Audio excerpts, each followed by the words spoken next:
It seems that you don't have any principle. You would clap at anything I show you.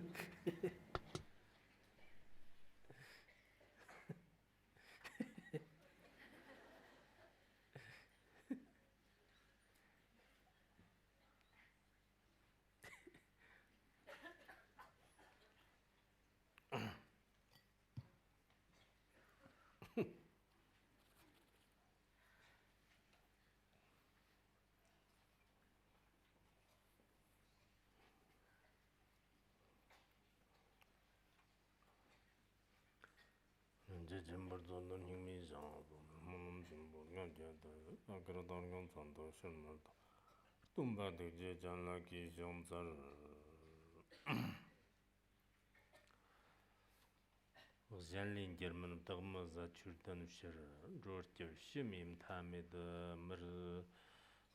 Murtushir, Dinner Stagda Nimet Murtushir, Jigmit Chujam Mavshir, Ramjan Shir, Tia Mechan Chamet, Numirga Me Party, Dinner Stagda Tamshir Dan, Jivi Shirdan Yongron Shir, Dinner Yiti Ramjinji, Liti Timer Stagbi Shir, Samatam Jiran Chumbo Yi, Dinner. Manchi tambi shir vakcham chamu nadnam yi onodme jiva nyechi shir zangmet ngumbaran dabshi ji uyongjong shir nargawa met de la tsuni devjin ni dang ni ji koram jen dima shebi yanglan tagpa laso tonshi sha mazda yondan dang shir Janjira manabda tagbi ton ta ye madam zombi shir, jabji daniel tambi ton nambra marto ramjan shir. Wanime de chunya de jevi ton mabjo yondana nyeda shir na. Jigme ton yonjong nyeda kanshir te kanshir chujir kate na devjan shir, te na bhabe demba ton. Tondam nyangan de devshir nyedan zerjin yondana yermepe. 상진일레 막동 냥은 데바 메드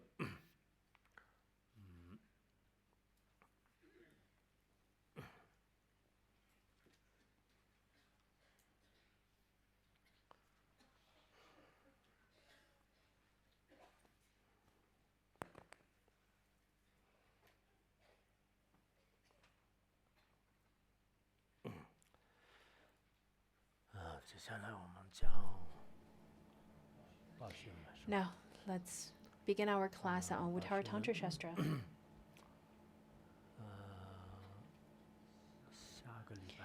First, I would like to then address the upcoming schedule. The next week, starting from next week, in fact, we'll alternate our classes on Uttaratantra Shastra and the Analects of Confucius. So next week we will have the Analects of Confucius, and we'll have that class on Saturday. And the week after, we will then have Uttaratantra Shastra on the week after, which is September 14th. So the week after,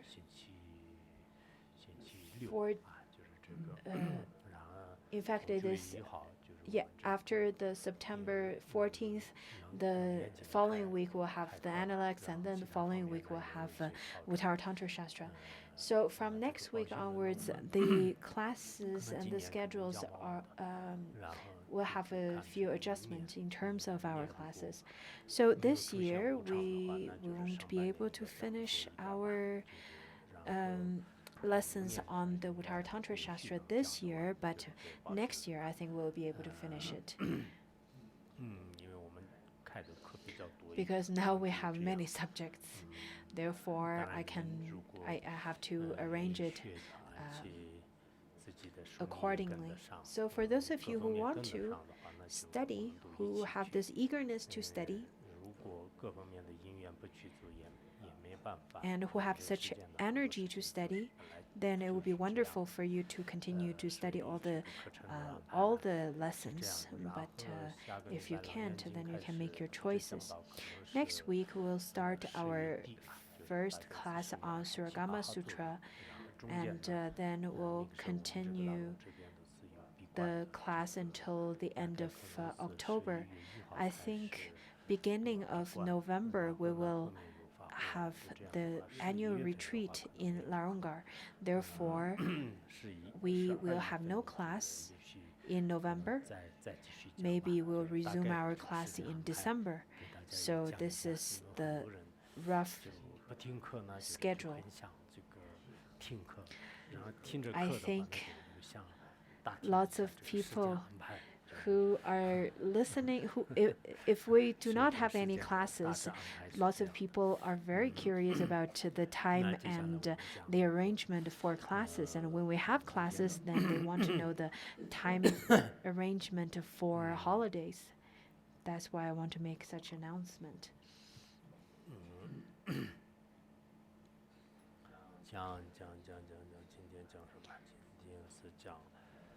So, Uttaratantra Shastra. Now we're on the Buddha nature chapter, and in this chapter there are the 10 aspects which then included in the 8 outlines. We're currently on the 7th outline where it talks about unchangingness, and in terms of this unchangingness it has the 3 stages or 3 statuses. The first one, it talks about the mundane beings, which is the defiled or impure, and the second stage is the partly purified and partly unpurified, and then the third stage, that is completely pure, that has never changed. As we talked earlier, I think lots of people wonder that lots of people do know that Buddha nature exists, but how? I think lots of people do not understand that. In fact, there are the mundane beings, and there are the arhats, there are the bodhisattvas, and there are the Buddhas. So how does Buddha nature reside in each and every being? Do they reside in each and every being in a way that it changes, or in a way that it doesn't change? So everyone have very different ideas and different doubts and questions about how Buddha nature resides within everyone. So in this text, in fact, it in detail explains how and why Buddha nature resides within every sentient being. Of course, it only is meaningful and valuable for those of you who are curious about Buddha nature. And for those people who are only interested about TV series, they probably have no interest in this anyways. Doesn't matter how much I give teachings on this. For those of you who are interested in these teachings, then I really encourage you to study previously and then study afterwards, and then read into it and study into it, so that this teaching would make a difference to you. And when you can do that, this teaching will act as a foundation for your future understandings as well as your practices. In terms of propagating of the correct Dharma, there are 2 aspects. The first aspect is the Dharma of the doctrine, and the second aspect is personal realization. So in terms of the doctrine aspect of the correct Dharma, then you have to invest your time into studying the text, the Buddha Dharma. So for those of you who want to propagate the Dharma in the future, then first of all, you have to understand the teaching first, so that later on you can propagate and teach this to others. Because if you don't understand to begin with, how can you then give the teaching to others? From Buddhist point of view, it is not that you have to then propagate as a one-man band. You have to also work with others. When we talk about the 3 jewels, we talk about the Buddha, the Dharma, and the Sangha. So the Sangha is a community,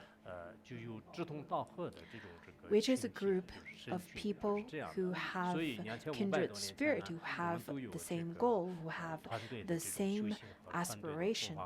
So for the 2,000 years, in fact, Buddhism have this complete system of studying, practice, and contemplation all together. Therefore, I think we should also then try to propagate the Dharma and benefit the sentient beings in terms of groups, the groups or communities of lay practitioners, as well as groups of monastics or the conjoined groups of monastics and lay practitioners. And in terms of management, we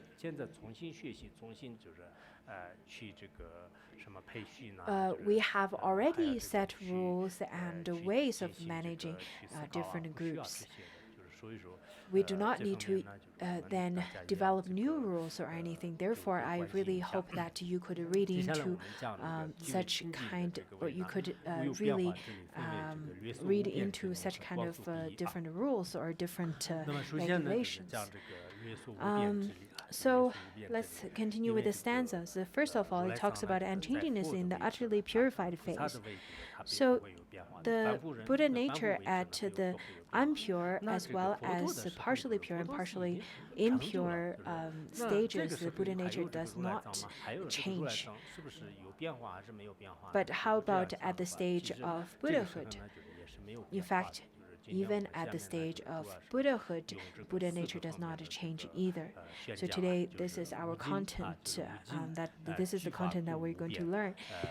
It talks about the four aspects. So the Dharmakaya does not change into something else since it has exhaustible properties. It is the refuge of beings since it protects them without any limit of time until the final end. It is always free from duality since it is foreign to all ideation. It is also an indestructible state since its nature is uncreated.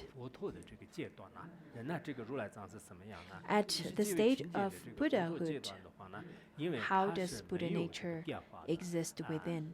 In fact, the Buddha nature is also changeless because the Buddha's body, the true Buddha's kaya, is Dharmakaya, unlike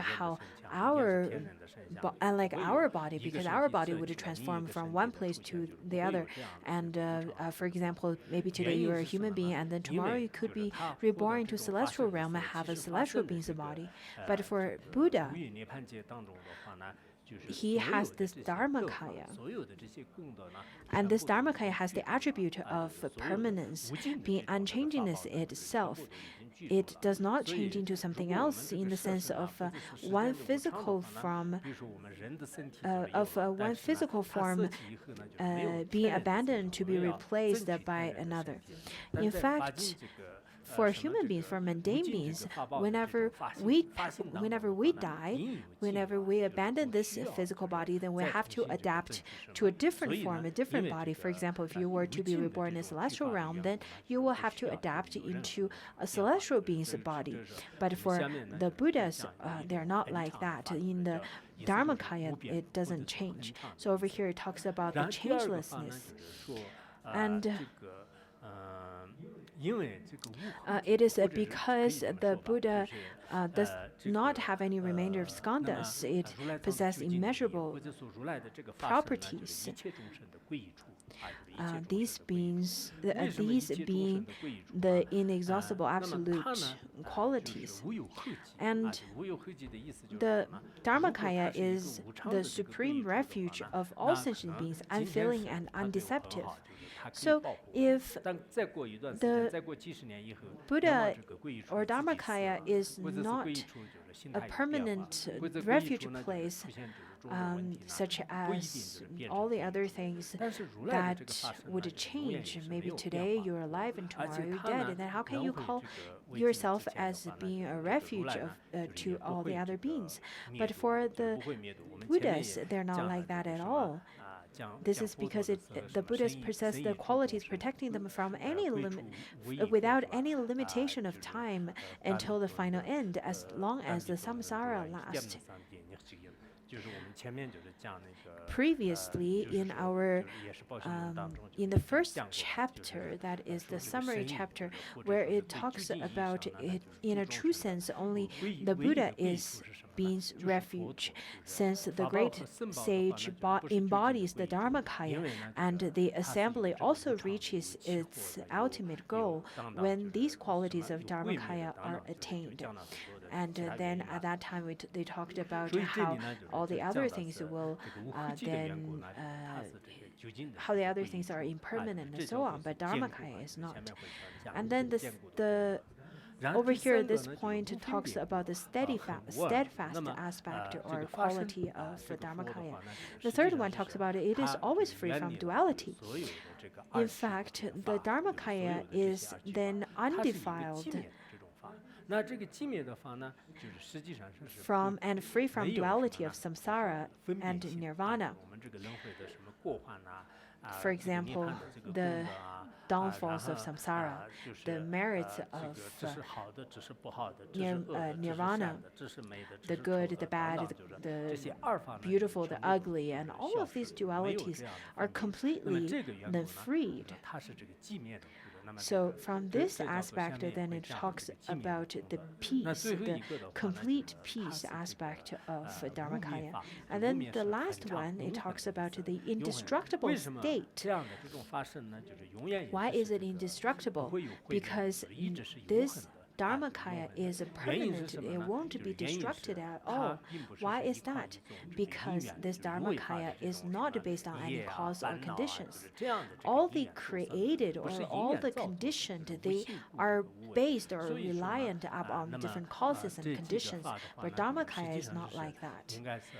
Dharmakaya is uncreated, and Dharmakaya is not based on karma and mental poisons. Therefore, it is permanent and it is indestructible. So Dharmakaya has these four kinds of aspect, and therefore we should view Dharmakaya in such a way that is permanent.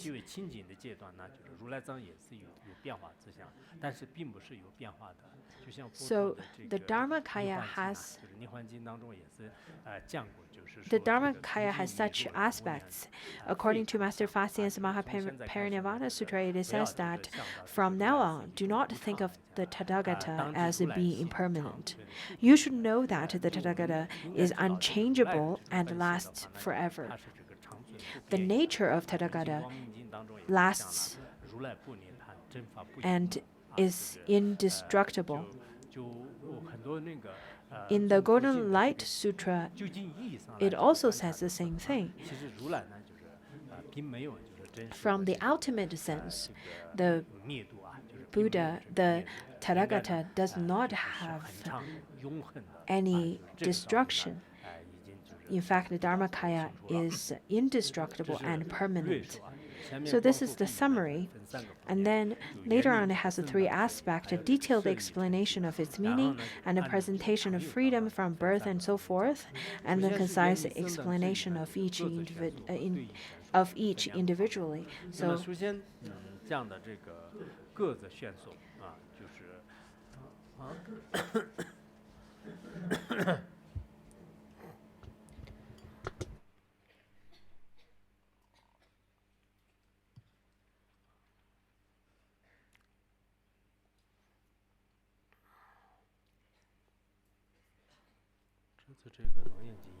I like this printing, this edition of Shuragama Sutra.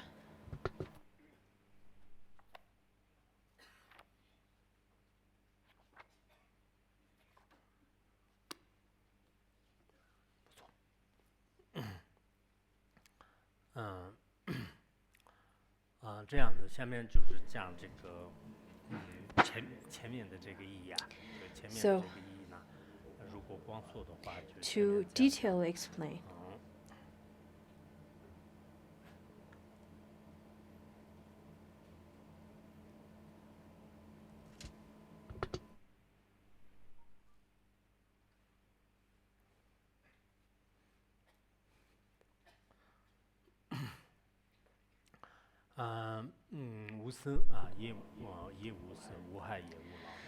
It is not born and it does not die. It suffers no harm and does not age, since it is permanent and steadfast, the state of peace and immutability. So, so Buddha nature is completely pure, and it did not have any causes to born, such as the causes of father and mother. It does not have birth. And because it doesn't have birth, then it doesn't have death. Just as you can't say that a barren woman's son, whom does not exist, was born and died. And it doesn't have any different process or different stages of aging or sickness. And because of all of these, it has 4 different stages. So because it is not born, therefore it is called permanent. Because it does not die, therefore it is called steadfast. And because it doesn't suffer from illness, then it is called a state of peace. And because it doesn't age, then it is called immutability. So that's how they correspond to each other. This is quite important to remember.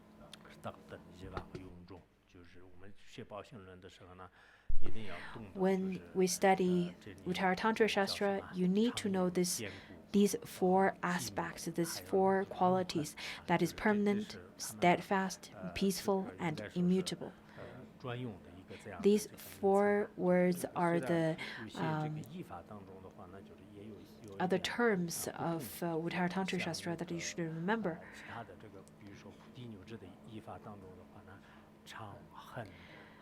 The Chinese translation is a bit different than this one that I translated. According to Ranamurti, as well as some other people's translation, the Chinese words are used differently.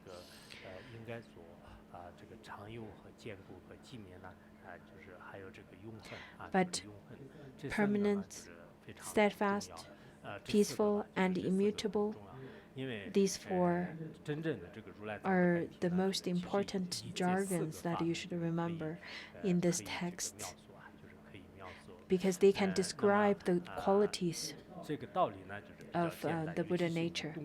In fact, this teaching should be easy to understand, especially when you understand the no birth and no death aspect. If there's no birth and no death, then definitely there's no illness, no aging. According to Manjushri's inquiry on the Dharmakaya Sutra, it says that the Dharmakaya has no birth. If it has birth, it will have death. Since it is not born, you should know the Buddha does not die. If there's birth, there's definitely death. But Dharmakaya was never born. Therefore, there's no death for Dharmakaya. And if there's no beginning and no end, no birth and no death, how could there be a middle where there's illness and aging? How does Buddha nature reside in the stage of Buddhahood?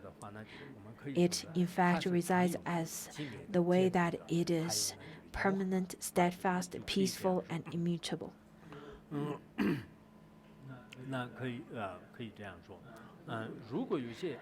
For people who may feel that if this is the case,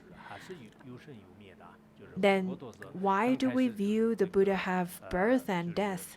Why do we view that the Buddha was born in Lumbini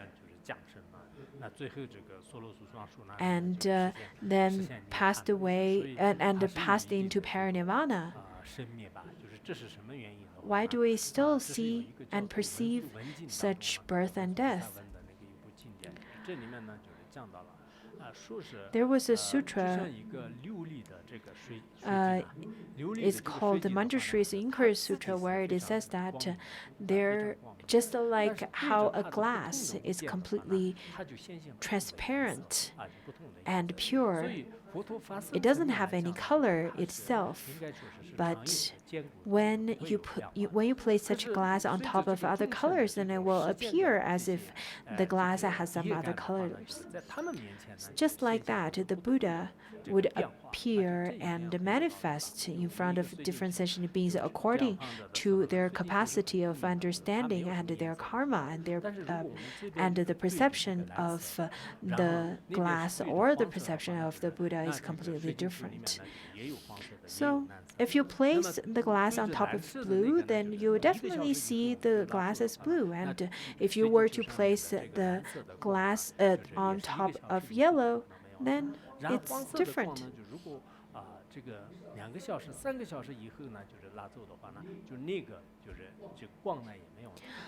Just like that, if you were to place the glass on top of blue for an hour or two, it will last for that period of time. But once you take that glass away, then right away the blue will disappear.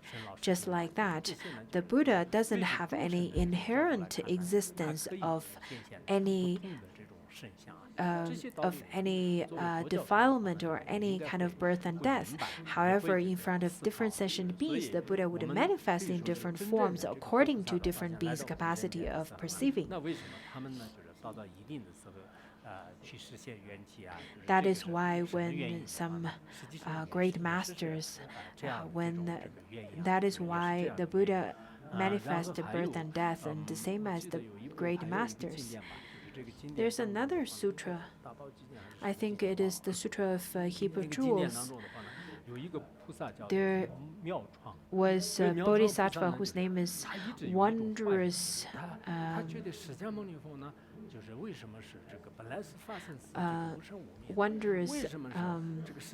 Castle, where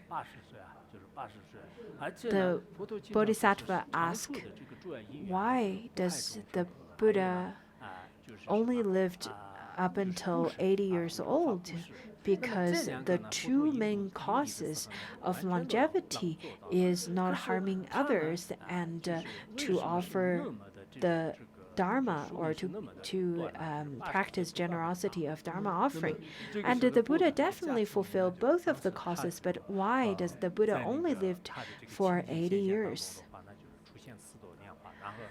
And upon having this doubt, 4 lotus flowers started to blossom at the 4 corners of his room, and 4 Tathagatas appear on top of the lotus blossom that has a lion's seed on it. And upon appearing, right away the disabled then gained the perfection of their body, and people received whatever they want. So lots of miraculous incidents started to appearing. And then the Bodhisattva started pondering again, thinking that Shakyamuni Buddha should have the same kind of merit and quality, such as these 4 Tathagatas who appeared in the 4 corners of my room. However, why doesn't the Buddha Shakyamuni manifest in such a way to transform the city? And why doesn't Shakyamuni Buddha live for a long period of time? And then these 4 Tathagatas sitting at the 4 corners started to expound the Dharma, saying that, in fact, the Buddha does not have a limitation of life and longevity. And they started to then chant in verses such as, even if one can precisely count the water drops of the ocean, one is never able to measure the lifespan of the Buddha Shakyamuni. So this is according to the Golden Light Sutra. And the metaphor goes on about how the Mount Sumeru is cannot you cannot measure the Buddha Shakyamuni's lifespan compared to Mount Sumeru cannot compare to such lifespan and other metaphors such as this. And then the Bodhisattva continued to ponder, thinking that why then? Why doesn't Shakyamuni Buddha only manifest to have the lifespan of 80 years of age then? And then these four Buddhas, the four Tathagatas, started telling him that only because when Shakyamuni Buddha appear in this world that a human lifespan is only about 100 years old. Therefore, the Buddha manifested in such a way that he lived up till 80 years old. And this kind of impermanence, this kind of manifestation of impermanence could help sentient beings to understand the importance of studying the Dharma and the practice, and people can then have a sense of cherishing mind towards studying the Dharma. So the Dharmakaya is birthless and deathless. But when appearing in front of our eyes, Shakyamuni Buddha is the Shakyamuni Buddha's lifespan is just like how human being, the mundane human beings. It is only because the average of human lifespan is only about 100 years. So upon contemplating this, the Bodhisattva understood that the Dharmakaya is birthless and deathless, it is permanent, but the Buddha's body then manifests in this way that it has birth and death, and it manifested the illness, and aging is in fact quite important. Just like how when we contemplate upon the impermanence of the great masters from the past and the Buddhas and Bodhisattvas in the past, as well as the kings and the great noble ones in this world, all would die, and then because of this kind of impermanence, we will have this mind of cherishing the opportunity of studying the Dharma. Then the next one is a detailed explanation combining them.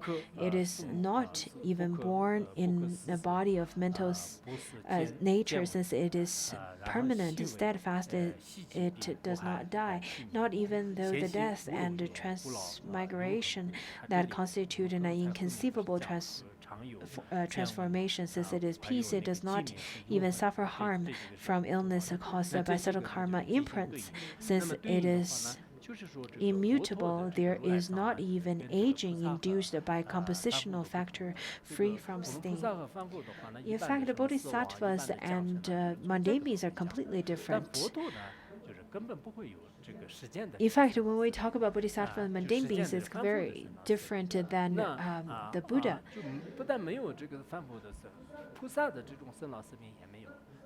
Not only the Buddha does not have the birth and death of bodhisattva, doesn't have any of the birth and death. So the body of a mental nature, that is the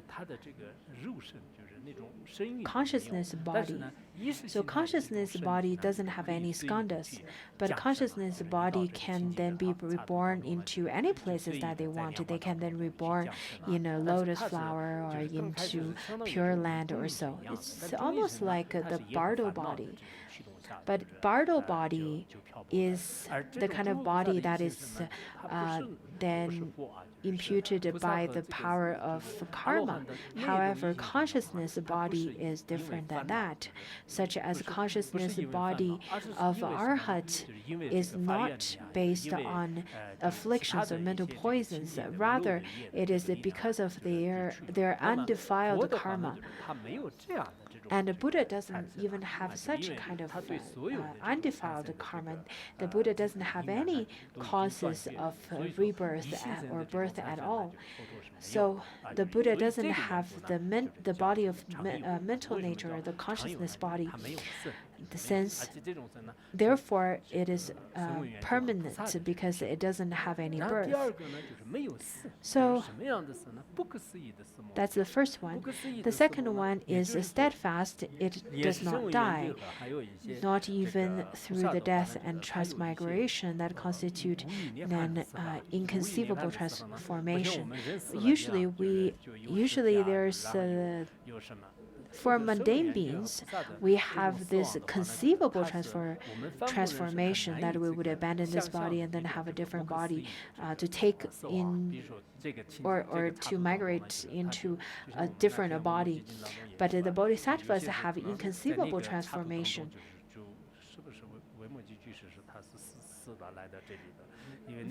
Just like Vimalakirti, maybe he died in the other Pure Land, and to be reborn in this Pure Land, he completely disappeared from one Pure Land to the other.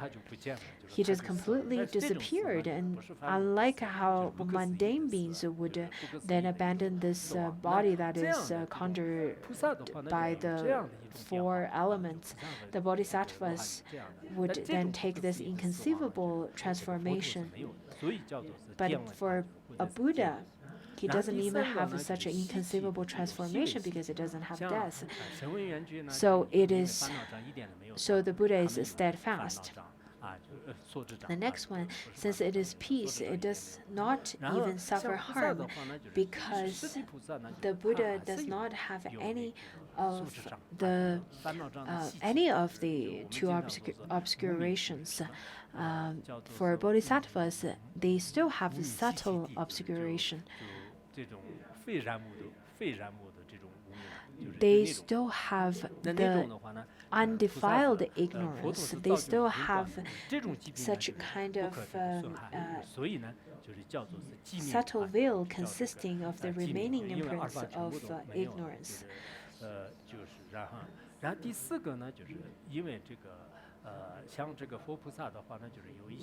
The bodhisattvas, they still have some of the undefiled karma. They still have karma. The defiled karma would then make mundane beings to be reborn again and again in the samsara, the 6 realms. However, for arhats as well as bodhisattvas, they still have subtle karma. However, they are undefiled karma. Their karma is not associated with the 3 poisons or mental poisons. Rather, it is devoid of those. But for Buddha, the Buddha doesn't even have any of the undefiled karma. So the Buddha would be devoid of birth, death, old age, and sickness. And that is why the Buddha is permanent, steadfast, and peaceful and immutable. This is quite important. I remember that back in 1986, maybe in 1985, that was my first year in Larongar, and that year he gave the teaching on the commentary of the Madhyamika Avatara, and then he went to Xinlong prefecture and then Xinlong County. And then around that time, we only had about 150 people in Larongar. So after Ponso Rinpoche took about 100 people with him, only very little people left to study with Khenpo Gardo. And sometimes we would chat underneath, and we would chat behind the Campogardo's back during the class, and Campogardo would warn us, "Hey, pay attention. This is quite important. Permanent, steadfast, peaceful, and immutable. Do you remember that?" In fact, at that time I was very young. I was 23 years old. I was 23 years old only. Just like how some of the Sangha member over here nowadays, the young ones who would listen and then get distracted by all kinds of distractions. They would touch here and touch there and look here and look there. And then Kempo Gardo would kept on reminding us, "Hey, pay attention, pay attention." The more he said pay attention, the more we would get distracted because he had a very good temper actually. He would warn us, but he wouldn't get angry. Unlike some of our Kempos and Kemos who have such big tempers, and they would have they would lash out their anger from time to time. Well, sometimes it is quite important to be wrathful, but it's not necessary to show such kind of wrath on every little things. Some teachers that I know, when they are not in good mood, then they will punish their students. I think that's quite inappropriate.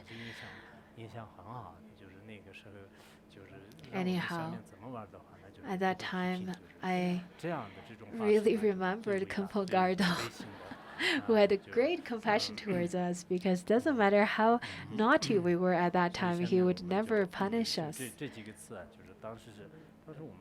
So these 4 words, 4 terms, that really reminds me of the summer of 1985 when we were listening to the Dharma teachings of Buddha nature on this beautiful carpet of summer flowers of Sirta. At that time, I think we only had maybe 2 classes altogether, and the whole valley is completely empty, completely vast and beautiful. And then we were all writing this letter to Phuntsog Rinpoche, and we don't really know what to say. So we asked what should we write to Phuntsog Rinpoche, and then Kempo Gardo said that, well, you should write that everyone here is doing fine. Don't worry, there's no bandits and thieves over here. He said everything's good. There's no bandits. So at that time, Kempo asked us to write in such a way. I really remember the kind of atmosphere for studying at the time. Sometimes I would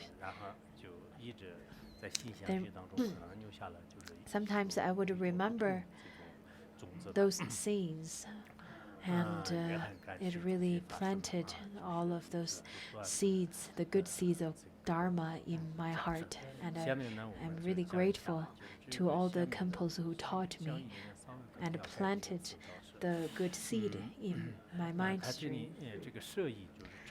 Okay, so the next one, it's a summary of its meaning, where it says sentences from the foregoing 2 by 2. The uncreated expanse should be known as possessing in the same sequence the attributes of being permanent and so forth. Each one would then correspond to 2. So this is a summary of the next stanza, and it connects to the next stanza. So it used 2 sentences or 2 verses to explain how it is permanent, steadfast, peaceful, and immutable.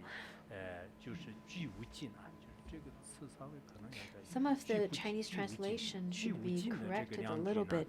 因为下 So 面 of 是 the 寂无 foregoing 尽故， verses of the 无 two 变通常 sentences, the 寂无尽 Dharmakaya 呢， does not change 这 into 个 something 两句 else, 就是寂无尽当 and 当两句， it is 然后 not 再加 even 上的话 born. 呢，就是灯通无变，灯通变际当两句，然后再说不分别当两句， And 然后再 then 说是这个无改当两句。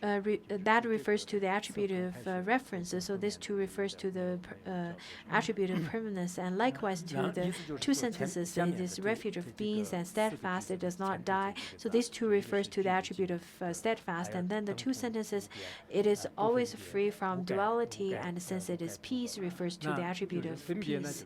And the two sentences, it is also an indestructible state, and since it is immutable, refers to the attribute of immutability. So in total, there are the 8 sentences in the same sequence in which these 4 attributes are given in the foregoing sections. The true state, the expanse, not created by cause and conditions, is to be known from the sutras. 废变就是性还倡议就意思就是说，这个如来这个阶段的情景的发生的话呢，刚才前面也讲了，它有具有无尽无变的这个就是有什么这个。 Buddha, in fact, the Dharmakaya has these inexhaustible qualities, such as the 4 fearlessness and 10 kinds of powers, and so on. All of these are then are endowed with the Dharmakaya.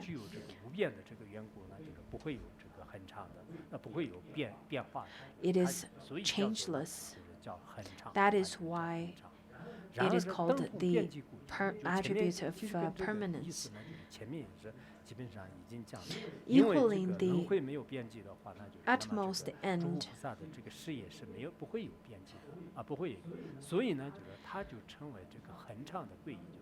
Therefore, because it is then doesn't have any end, and it is equal, therefore it is the steadfast refuge place. Then the next one, since the absence of thought, it doesn't have any duality, therefore it has the attribute of peace. That's the third one. And the fourth one is that hosting uncreated qualities, it is immutable itself. It is not created, it is not conditioned by the cause and conditions. Therefore, it is immutable and it is indestructible. So that's the fourth one, the 4 qualities, and it should be understood in such a way. Some commentaries, though, it says that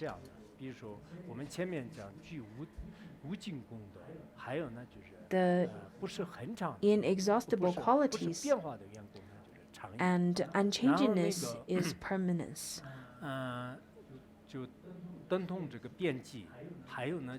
Equaling the utmost end.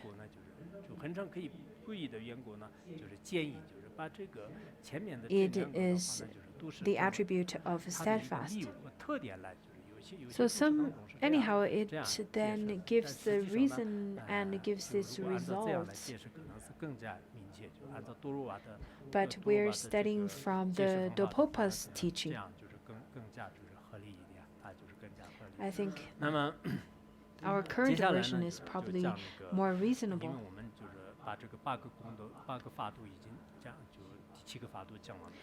Now, we've already finished the previous 7 points. Now we move to the 8th point, where it has, where then it talks about the inseparability of the qualities.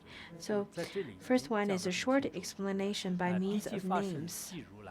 Why is it the Dharmakaya, the Tathagata, the noble truth, and absolute nirvana, its qualities are inseparable like the sun and its rays? Thus, other than Buddhahood, there is no nirvana. This is quite important. What does that mean? It means that the Dharmakaya that is completely pure, what is it? In fact, the Dharma, 万法的这个 the 实相 Tathagata 如来法。什么叫做 is 法身 the 呢？ one who has 一切万 realized 法 the 的 truth 实相 and 就如是 thusness, 渺大的这样的 who's 这个 seen the truth 这个身份的话，那就是法身。其 and 实 could be 这个 called the 如来 Dharmakaya. 也好，法身 So 也好， Tathagata, 还有呢就是 Tathagata 圣体 or 这个 Dharmakaya 圣者的这个 or 所 the 境 noble 界的这些 ones 真谛 or the 这叫做 truth 圣 that 谛。 还 is 有呢 or 就 the 是深 noble 以涅槃 truth 最接 as 近一 well 业 as absolute nirvana. These 这 four 叫做 kinds 这个 of 涅槃法。 names. 那么这些呢，就是名称上是这个不同， So these 但实际上 four 呢就是佛的意思 names 就像 in 我 fact 们 all 日光和 refers 这个 to 日论的 the 话呢， Buddha. 就是它不能分开吧。我们 Just 说 as 是 the 太阳这个 sun, 照射整个世界，那实际 the 上 sun 是这个 ray, 光 the 线就是照 sunlight 射世界，并不是 and 太阳 the 日论。 sun 但实际上 cannot be 我 separated. 们不会分的，就是 We do not 太阳 say 照耀 that 这个世界的话， the 它并 sun 不是说是太阳和太阳的光分 illuminates 开的， the 就是这个 world, 是 but not the 无二无别的。 sunlight. 我们 We 下面 cannot 也 say that 会 the sunlight 讲这个 doesn't 太阳和太 illuminate 阳 the 的光， world. It is 或者 only 是 the 没有 sun 成就 itself. 佛国之 We 前呢， cannot say that. It is 不会这个 inseparable 得 in 到涅 fact. 槃的。古等无什么迪那桑杰摩托巴宁人的巴托们，古等无是帮你，你们知道吧？你们下面会讲什么？古为这个成佛见不得涅槃果就是不能什么不能得涅槃如你光显不能见人论。下面 In the 会讲。 later part, then it 意思 has 就是说呢， the part 我们 where 这 it 个 says 不管 explains 是怎么 how 样名称的话， without 实 the 际上 sun 是这个佛以外没有 you should not separate the 佛以外 sunlight and the 已 sun 经 rays. 成佛了，才是真正的涅槃成佛了，真正涅槃。所以这一句呢，就刚才就是我们这个寄送的话呢，就是大家也应该明白，就是实际 I 上 hope 是 you 法 should 身也好， understand 如来也 this 好， stanza, 这 the 个 Dharmakaya 身体 or 和涅槃都是一 Tathagata 样的，但是除了 or 佛 the 以外没 noble 有其他的 truth 涅槃。 or the 当然 absolute 这句话 nirvana, they all point 我 to the 是这 Buddha. 个觉得它还是有很深的意 This 义。 sentence, in fact, is quite profound. 当年那个上 In 师主义 fact, 宝就是上师主义宝 Pongsu Rinpoche, 讲到这个寄送以后的 upon 话呢，就实现 teaching 这个 this, 圆寂。 in 当时 fact, 呢， he 我们 passed 也 into 不是特别的这个 parinirvana 清楚是 after 什么样 finished 的原 teaching 因 this. 就是现 At 在 that time, 就 we 已经 didn't 过了这 understand 个10 why, 几年以 but 后 after 才这个发现了。 over a decade, we 当时那个 then 上师主义宝 realized that we 实际上实现 felt 圆寂的 that 话呢， at the 跟这个 moment of 普通人的 him 这种 passing 死亡 into 普通人的圆寂有 parinirvana, 点不同 his manifestation of death is 为什么不 completely 同的 different 话呢 than the 从 mundane 这个 beings. 字面上呢，像这个除了这个佛以外呢，没有什么其他的这个涅槃。我们认为上师已经涅 So 槃了，就是圆寂 it 了。我 says 们要看 that 什么涅槃法会 other 等等。 than 但 the 是 Buddha, 从某种意义上面呢， there 讲呢 is no 就 actual 上师是 or 已经获 true 得了最高 nirvana. 的一种这个境界吧。 So 就是 I 获得 think 了最高的 upon 一种境 teaching 界 this 那么法王的 and 相 then 关的一 passed 些 into 介绍和 parinirvana, 这个 Pongsu 专辑当中都 Rinpoche 已经 really manifested how he had already attained the supreme realization that is Buddhahood. On the day of Pongsu Rinpoche's cremation, there are lots of beautiful light, lots of oval-shaped and cylindrical-shaped lights all appear in the stainless sky. And according to Longchenpa's teaching, Pongsu Rinpoche had already then attained the perfect Buddhahood. That's the manifestation, and that's the sign that he had attained such state. In my Uttaratantra Shastra's text, in fact, I noted down at that time.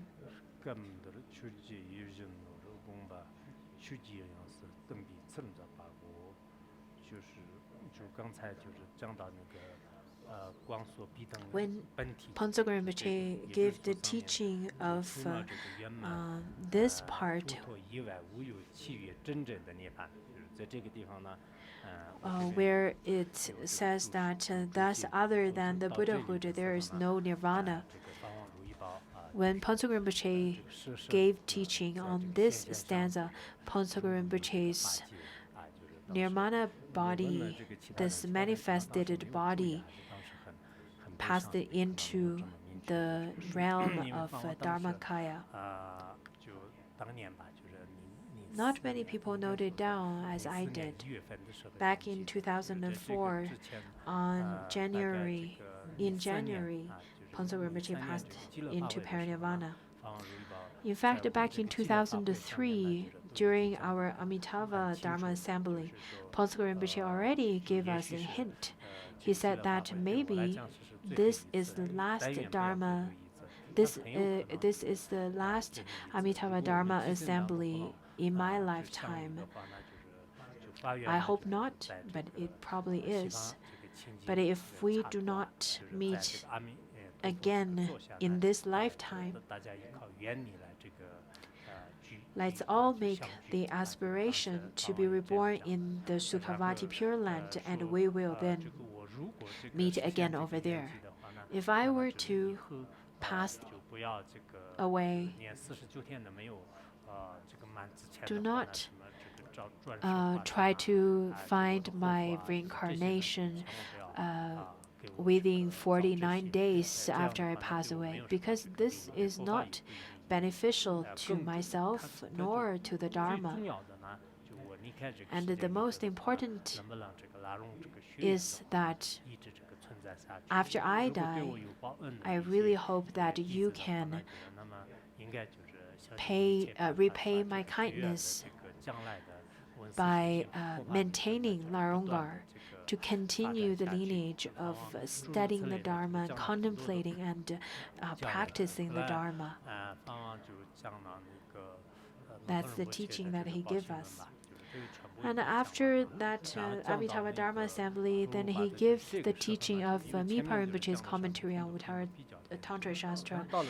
He completed that text. But when he was given teaching on the Popa's commentary on Uttaratantra Shastra, he manifested in a way that he fell gravely ill. And during his teaching, the disciples, upon noticing that Ponzo Rinpoche was ill, tried to convince him to go to mainland China or go to big cities to receive some treatment from hospitals.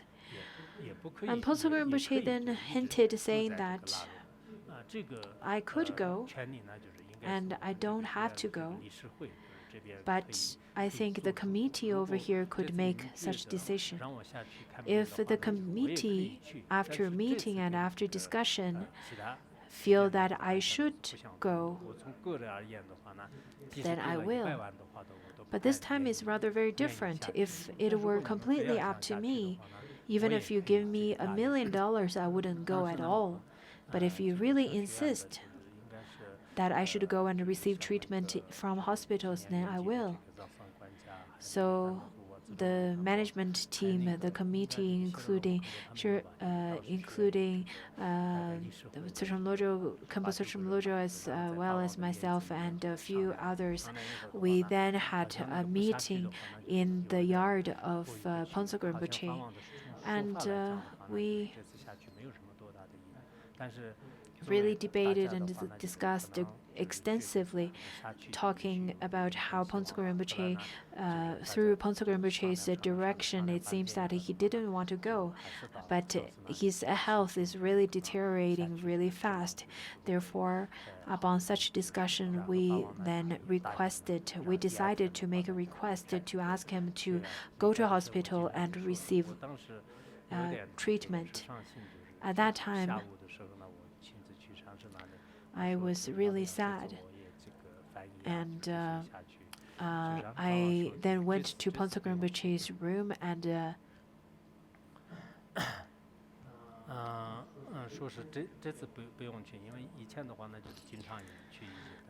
requested Ponzo Rinpoche whether I could follow him to go to hospital with him.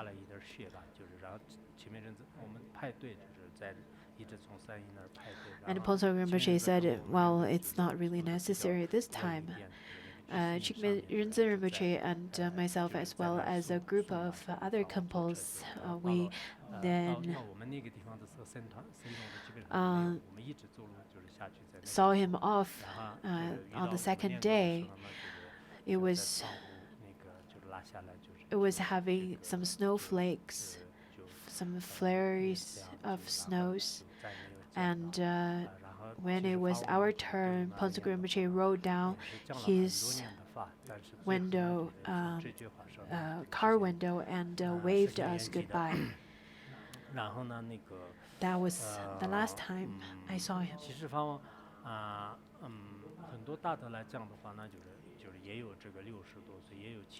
Some masters pass away around the age of 60s, 70s, 80s, 90s, and their lifespans are very different.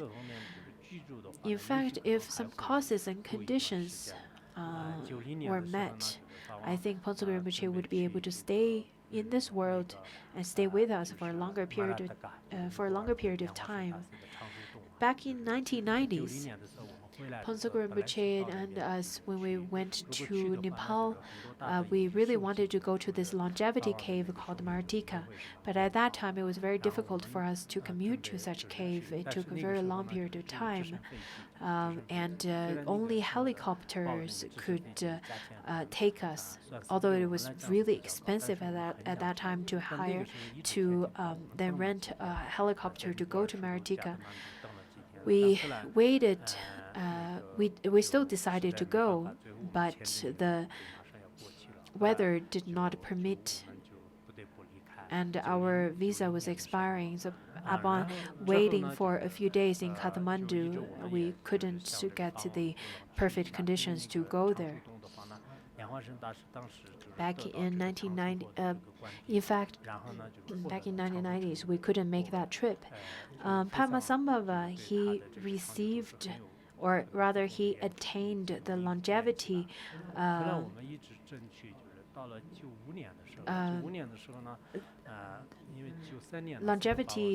attainment at that cave, so it would be of a great help to extend Ponce Rinpoche's life. So we tried again back in 1995.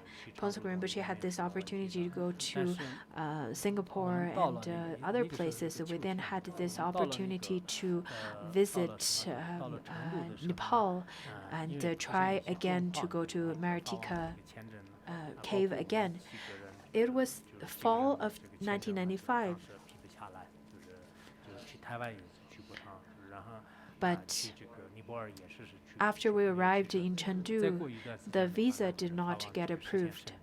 So Ponce Rinpoche couldn't go to Nepal, couldn't go to Taiwan at that time or any other places. And then Ponce Rinpoche manifested a grave illness again. He then lived at a place called Metropolitan, so it's a villa. Ponce Rinpoche stayed over there for 5 months. He was extremely ill, and he fell ill around the end of autumn in 1995, and started getting better in the spring of 1996, and that's the cause of his Doha song, of the Song of Victory. And then after such event, he got better. He then went to different places and he came back to Larangar. But the only thing is that he never had the opportunity again to go abroad, nor, or especially Nepal, the Maratika cave, the longevity cave. If he were to have the opportunity to meditate in the Maratika cave, I think it might extend his lifespan. Of course, it may help, may not. But to the disciples such as us, if Ponce Rinpoche could have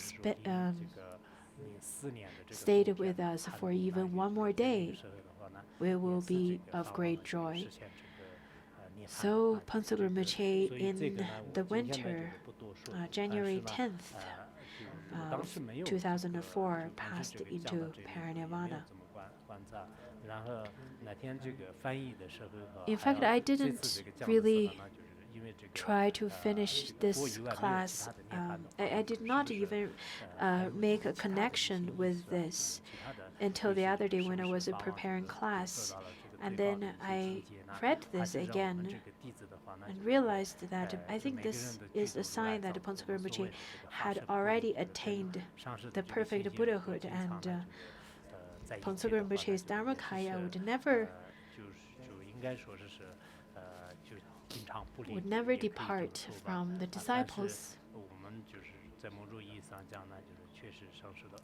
His Dharmakaya is always present, and the gratitude of a teacher such as Pongsu Rinpoche is the kindness that Pongsu Rinpoche has shown us is much greater than the parents have ever shown us. And it is not comparable from anything from this world. Not only Pongsu Rinpoche has manifested into this way.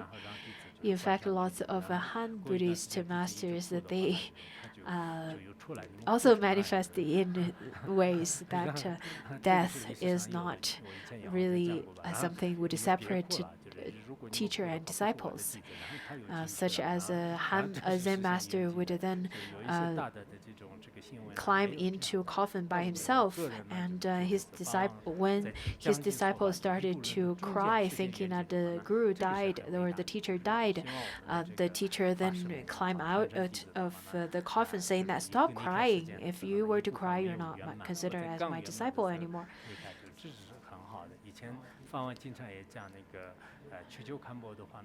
In fact, when Pongsu Rinpoche stopped somewhere here, that is halfway through a teaching, I think this is quite auspicious, and also it's a sign that he never stopped teaching. Just as Khenpo Chuchu, he said that he then manifested halfway through a teaching and then passed away without complete this entire teaching. So I really hope that the Dharma teachers, you should continue to teach. And if you were to pass away halfway through giving the teaching, this is quite auspicious because you pass away halfway through turning the Dharma wheel. If you pass away after giving teaching after many, many years, and have a long gap between the death and the Dharma teaching career, then this, I think that is not so that is not something that you should take pride in. Pongsu Rinpoche had already passed away for almost 2 decades, but I never had any regret while I was with him. I tried all my best serving him. When I told Khenpo Deba saying that I feel that I was sharing my sadness to Khenpo Deba, and Khenpo Deba said that, well, you've already relied on the teacher for a long period of time, and you've been working and volunteering and serving your teacher, so this is fine. And now Khenpo Deba also passed away.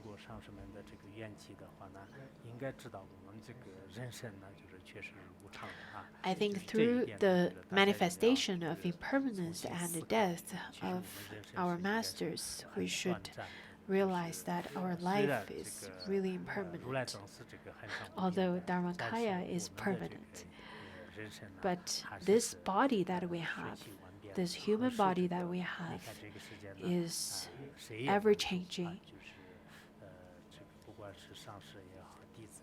It is not steadfast. So the gurus, the sanghas, the all the favorable conditions that we have is impermanent. Therefore, we should seize the opportunity to study the Dharma. Sonam doi tanche zeba nya dona ni be